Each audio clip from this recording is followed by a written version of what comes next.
What's going on, guys? Arekkz here. Welcome back to another Monster Hunter World video and the next episode in my Weapon Workshop tutorial series. This is the series where I go over absolutely everything you could possibly want to know about a given weapon, right from the basic moves available to you all the way up to the main most efficient combos you should be using and some overarching weapon theory.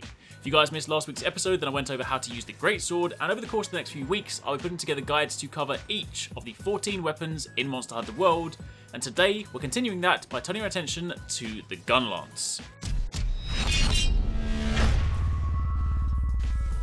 The Gunlance is a long, piercing weapon capable of firing out explosive rounds mid-combo. Paired with one of the strongest shields in the game, Gunlance play, much like Lance, allows you to become an iron wall.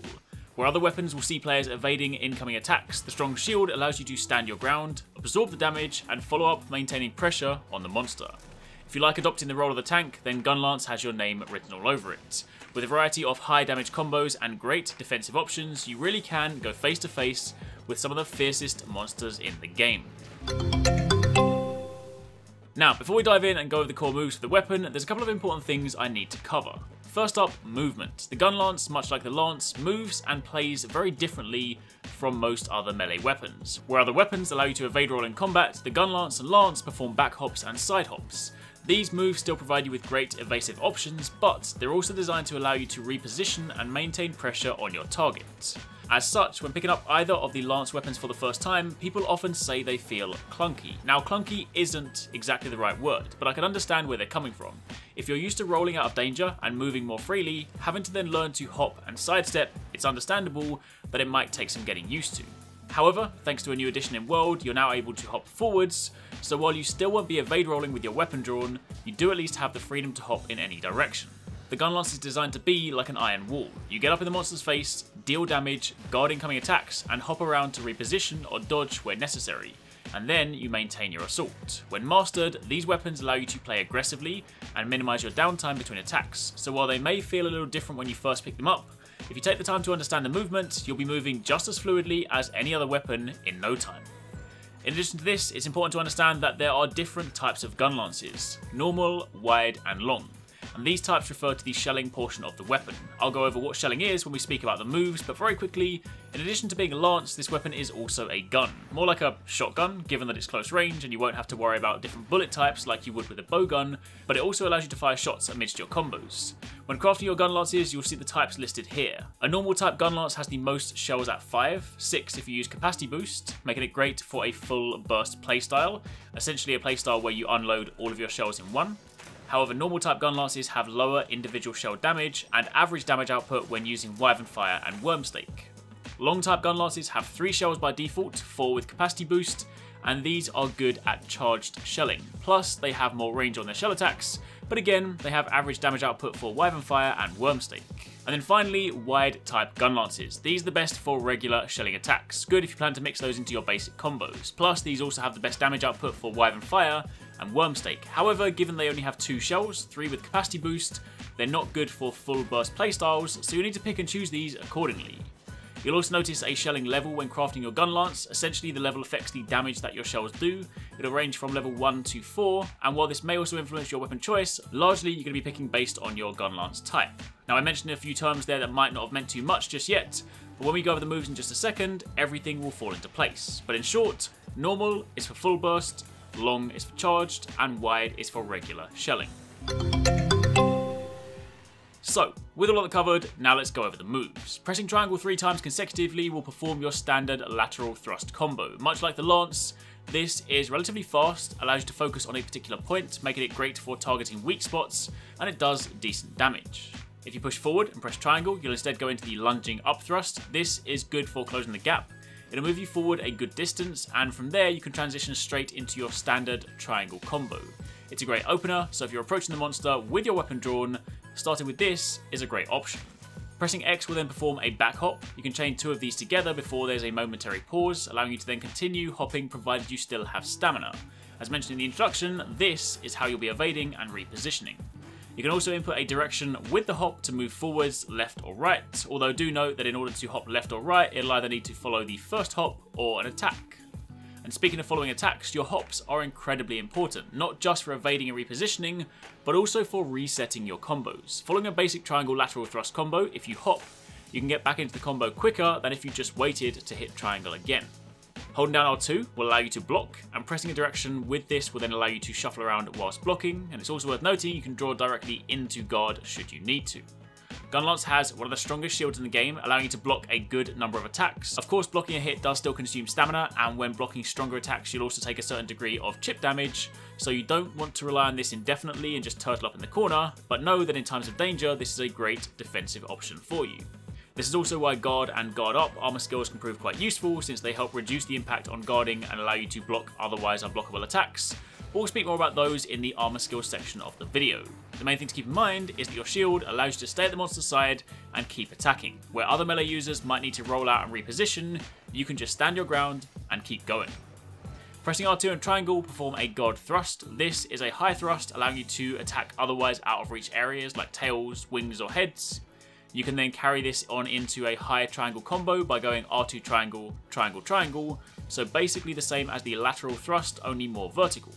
Triangle plus circle together performs the rising slash. This does good damage and is also an opener for some of your big damage combos, so this is for sure a move you'll be using a lot. If you then press triangle after your rising slash, you'll go into the overhead smash, again another big damage melee hit. But if you then press triangle once more, following the overhead smash, you go into the wide sweep. This is your most powerful melee attack with this weapon. Do be mindful that some of these bigger, sweepy attacks can and will trip your teammates, so if you're playing in a group, try to be mindful of your positioning. Also, you can get into that same combo following the lunging up thrust. Forward and triangle into triangle and circle, and then into triangle to go directly from the overhead smash into the wide sweep again. These combos, rising slash into overhead smash into wide sweep, are going to be very important since they'll form a core part of a couple of infinite combos we'll speak about later. But before we get there, we first need to speak about shelling. Pressing circle will fire out a shell. The number of shells available to you, based on the type of gunlance you have, is displayed at the top next to your weapon sharpness gauge. Remember that by default, normal has 5, long has 3, and wide has 2. But you can increase these by 1 if you have the capacity boost armor skill. Keep in mind that firing out shells, or shelling as it's commonly referred to, heavily eats your weapon sharpness, so you'll need to keep this in check throughout the hunt. Also, if your weapon sharpness gets so low that it goes red, you won't be able to shell. Something else to note is that shells do fixed damage and aren't affected by armor skills like attack boost, however they do ignore a portion of a monster's armor. So if you attack a location and your numbers are white on melee hits, try shelling and you'll notice that they go orange. So you can essentially use shelling attacks as a means to bypass monster armor if you're forced to attack a location that isn't a weak spot. The artillery armor skill does however affect the shelling damage, but again, we'll speak more about that later. Pressing circle twice will perform 2 shelling attacks back to back. You can then work these shelling attacks into your regular melee combos. For example, triangle then circle, or triangle, triangle, triangle, circle. So if you're using a wide type gunlance that has especially strong shells, then this is a good way to rack up the damage. Additionally, pressing circle after the guard thrust, the melee attack that thrusts more vertically, adding shelling attacks in here will also allow you to shell at a higher angle. And similarly, pressing circle after the rising thrust allows you to shell directly above you. So you can use this again if you're trying to focus on a hard to reach part of the monster. Following any attack, you can also hold down circle to perform a charged shelling attack. This charges up the shot and does more damage when you let it out. This is the type of attack that long type gunlances excel at. And again, this applies to any of the other angles. You can charge those too. Now returning for a moment to speak about one of our earlier combos. Following the rising slash into overhead smash, if you then press circle, you'll perform what is known as a full burst. This is the attack that normal type gunlances excel at. This unloads all of your shells, does good damage, but as you can see, if you look at the sharpness gauge, it also rips through your sharpness. So, if you're using this in your core playstyle, and you will be, you will need to frequently sharpen your weapon. Since this unloads all your shells and normal type gunlances have the most shells, you can no doubt see why this move is best used with those gunlances. Moving on from there to talk about the new move introduced in World, the Worm Stake Cannon. Pressing circle 3 times will perform your first 2 shelling attacks as before, but you'll then round it out with this finisher that fires out the worm stake. This will impale the monster, burn for a couple of seconds doing tick damage, and then it'll explode. This can also be used to cut tails, but since it's essentially a finisher, this will end any combo that you're doing. So it's typically best to use this in situations where you know the monster is about to move, and as such you'll need to reposition anyway, so you can round it out with this. There's a couple of other ways to get to this. Following the rising slash, overhead smash into wide sweep combo, you can either press triangle or circle at the end of that to go into this move. Similarly, following the forward triangle, triangle plus circle into triangle, again, triangle or circle at the end will access this. And also following a full burst, so rising slash, overhead smash, full burst, then pressing circle a second time will go into the worm stake cannon.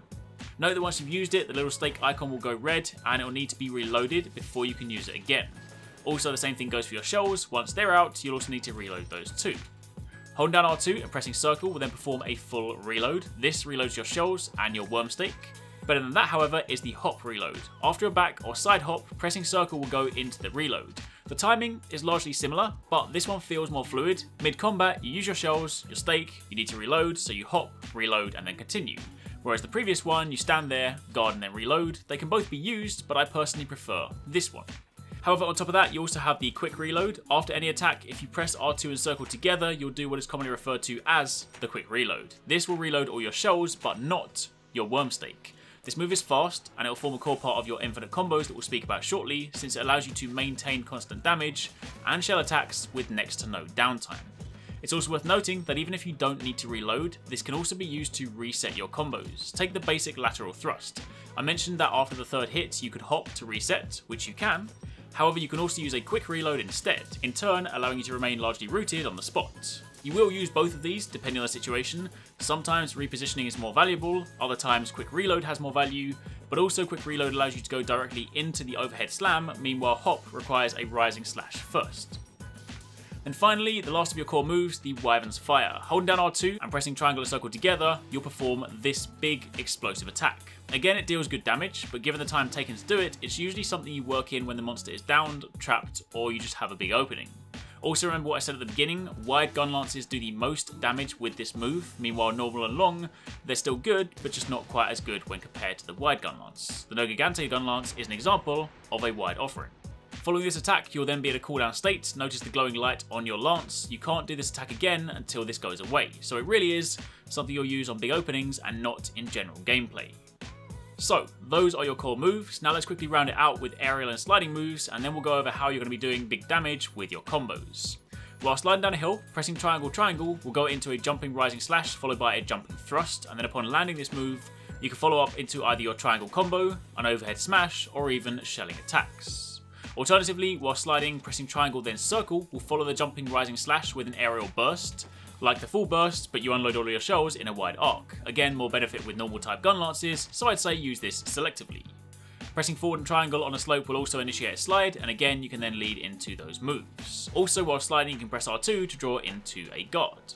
Jumping off a ledge and pressing triangle does a jumping thrust, again with the same follow-up options. Meanwhile, pressing forward and triangle off a ledge does the lunging up thrust into a jumping smash, and from that smash you can then press circle for a full burst, or press triangle for the wide sweep.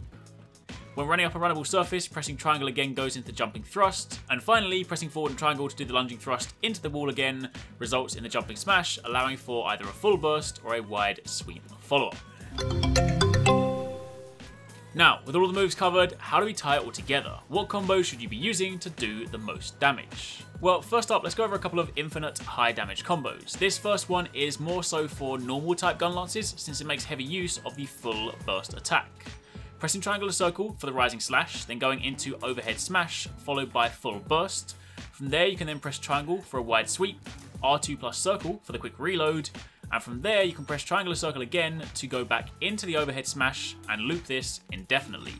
This is a very strong combo, but as mentioned earlier, full burst tears through your sharpness. So if you're going to be looping this, you're also going to be burning through that in no time, so you'll likely need to sharpen whenever the monster moves. But don't let that put you off, because the damage output from this is more than worth it, and if you're running a normal type, this will largely be one of your go-to combos. However, if you're using a wide or long type gun lance, then you can simply remove the full burst from that combo and instead lean into the high melee damage offered by the lance portion of the weapon. Rising slash into overhead smash into wide sweep, and then quick reload even if you didn't use shells to reset, and then triangle plus circle back into overhead smash, and you can then loop this. This is also a great damage dealer, and since you're not shelling, it's also pretty good on your sharpness. Keep in mind that you can also hop instead of using the quick reload should you need to, so if perhaps mid-combo the monster topples, don't just stand there because you don't want to break your infinite combo, hop to reposition, and then go in again. Quick reload is nice, since you can go directly into the overhead smash, but sometimes you'll need to hop, so you can then just go into the rising slash and continue the loop again. Also remember that when you see the monster about to move, say they're about to run and you know that you're losing your opening, don't forget you can round out the combo with a worm stake. Following a full burst, you can press circle, and following the wide sweep, you can press triangle or circle. Then finally, in situations where the infinite combo isn't viable, say the monster is moving a lot, your opening is limited, and you just need something a little more immediate, don't forget your bread and butter lateral thrust combo. You can work a shell into the end of that combo and use that to reset, so you can go triangle, triangle, triangle, circle, repeat. If you're using a wide type Gunlance, where shelly attacks are strongest, then you'll get a lot of value out of this. And if you're using a long type Gunlance, you might want to consider charging the shells in between each combo, since that is where they excel. Just remember that among all of these combos, you'll frequently be hopping around to ensure you're in the best position, but when you are, you can dish out some seriously impressive damage. Now, to round things out, let's very quickly go over some handy armor skills you might want to consider when using this weapon. As always, your typical damage focused skills like attack boost, weakness exploit, and critical eye have value, but in the case of the Gunlance, they only affect your melee attacks, not your shells. So if shelling is a core part of your gameplay, these might not always be at the top of your priority list. Artillery, on the other hand, is a must-have skill for Gunlance. It boosts your shelling damage, and if you're going to be using those attacks in any capacity, it's well worth the investment. Capacity boost is also great since it increases the number of shells you can store by 1, and for something like a normal type Gunlance, focusing around a full burst playstyle, that is 6 shells you'll be unloading each time. If you want to play more defensively, then Guard is a great skill. This reduces knockback and stamina depletion whilst guarding. And you can also have Guard Up. This is the set bonus for the Arekkz armor, but you can also get this as a decoration. This allows you to block ordinarily unblockable attacks like lasers from Elder Dragons. Protective Polish, this is the set bonus from Odogaron, again available as a decoration. This is also great, given how much you tear through sharpness. This prevents your sharpness from depleting for a short time after sharpening, so you could use this just before you begin a combo and not have to worry about losing sharpness for 60 seconds. You could also grab Speed Sharpening, since you're going to be sharpening a lot, then this would speed up the process. Handicraft to give you an increase to your sharpness gauge, and for select weapons push you into white sharpness. And finally, Evade Extender. Not necessary, but a popular choice for a lot of Gunlance users. This adds some distance to your evade hops, so just means that you can travel further, either when closing the gap between you and the monster, or when trying to get out. But that, my friends, is pretty much it. That is my guide to the Gunlance. An incredibly powerful weapon and a hell of a lot of fun to use. While Gunlances and Lances might take a little adjusting, given the way you move, if you can get your head around it, they honestly allow for some of the most fun playstyles in the game. If you like being aggressive and are fed up of constantly having to roll out the way, then pick up a Gunlance and stand your ground. If you guys did enjoy this video, then a like would be super appreciated, and be sure to comment down below if you have any questions. Keep it locked because there'll be another weapon tutorial next Sunday, but until then, thank you for watching, take it easy, catch you next time, peace out.